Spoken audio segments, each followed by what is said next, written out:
Hey, this is Kathy, and this is me making up for the fact that the internet fell 3 times during the live video I was trying to do for day 4 of the New Year's Writing Challenge. So forget Facebook. I put this on YouTube and I'm sharing it with you now. So it is day 4 of the New Year's Writing Challenge, and I'm just gonna start this from the top. And we're talking today about working one at a time. All right, so let me explain what that means. In a perfect world, you would be able to go on a luxurious writing retreat for a week or 10 days and take a project that you've had around that just really needs your time and affection, right? And focus on it. But that's like the only time that we kind of have permission to only work on one writing project. So today we're going to talk about what we can do during the busy semester to simulate that working on one thing at a time that we would just love to be able to do, but that we only really get to do if we go on a writing retreat. So here's the reason that we need to think about trying to work one writing project at a time.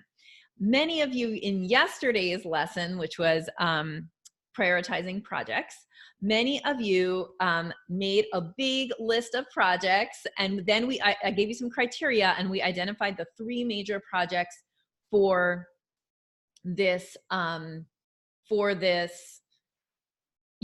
semester coming up, right? So you have that big list of projects. Now, in the past, maybe one of the reasons that you haven't gotten so many projects out the door is that you're using what I call the buffet method of working on projects, which is like a few bites on this project, a few bites on this project, a few bites on this project. Maybe you circle back here, maybe not. And it's hard to actually get anything all the way done because you're treating your projects like a buffet. So yesterday we did some criteria and we identified only 3 projects, writing projects that you're going to work on during the semester. So now I want to talk about, okay, well, how do we kind of, really focus on one at a time? So here's what you're going to do. You're going to use a sprint technique. And the sprint technique, or creating a writing sprint, is where you use your tiger time for 1 to 2 hours a day, every day for 2 weeks. And I would say Monday through Friday for 2 weeks. So you have 10 to 20 hours of tiger time, writing tiger time, dedicated during a 2-week period. So again, like, this is not a sustainable practice. Like, I mean, if it is for you, fantastic, but most of us will come up to those weeks that we identified in yellow when we were doing our semester map on the 2nd day. When we come up to those weeks, we just can't sustain that 1 to 2 hours of writing a day. It's just too much, right? So instead, what we're going to do is this sprint technique. So what I want you to do is I want you to get out that semester map that we created on day 2, and I want you to look for 3 possible sprint times. And what you're going to do is you're looking for, 3 2-week sprints that you can plan out during the semester. And you need to avoid those yellow weeks, okay? So we identified some weeks, your travel weeks, obviously you're avoiding those. You're avoiding the weeks that we tagged yellow, like caution, this is going to be a busy week. So if you can find 3 opportunities for sprints, and they could be 2-week sprints, great. Maybe you can't. Can you do a 1-week sprint, 3 different times? And then what we're going to do is we're going to use those sprints to try to significantly move forward your 3 projects that you identified, okay? So what I want you to do is I want you to think about which project you're going to work on first. And here's how you're going to decide that. I mean, obviously, if these projects have deadlines, and you're going to use the deadlines to decide. But if they don't have deadlines, then what I want you to do is work on the most finished project first, the one that's closest to done. And you're going to plan a sprint for that on that project, okay? And you're going to write it into that semester map that we created on the 2nd day. Same thing, then the next project is going to be the next most done project And then the final one will be the one that maybe has the most work to do.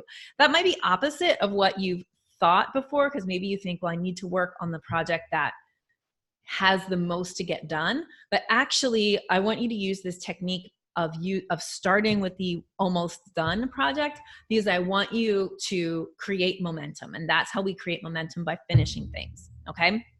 So this is not to say that outside of those sprints, you're going to not write at all. Instead, what I want you to do is, use your tiger time that we established during the first video, which was 1 to 2 hours once or twice a week. If you're just getting started with tiger time, use that for writing on the first project, and then sprint, and then the second project, and then sprint, and then the third project, and then sprint, or something like that. Okay. So what you're doing basically is you are planning ahead of time during your semester these weeks that you're going to do sprint or big pushes on projects. Now, somebody was asking me during yesterday's video, I'm sorry that I don't remember who it was asking me about, what if you're just excited about all your projects, and so your brain, when you're thinking about project 1, keeps jumping to projects 2 and 3. Well, what we want to do is calm down that brain. Okay. And here's a few ways that you're going to do it. You're going to do it because you know that working one project at a time is more effective. Okay. So let me also say, if you have an attention deficit problem, then you need to use the techniques that what I would recommend is going to a therapist who specializes in attention deficit disorders, and use the techniques that they teach you. Okay. So I am not an expert in that, so I can't speak to that. All I can speak to is kind of that drive to work on multiple things at a time that many of us experience. Okay. So, anyway, so what you should do is just remind yourself, okay, don't do the buffet method. The buffet method is ineffective. The buffet method keeps me from getting projects out the door and clogs up my pipeline. All right.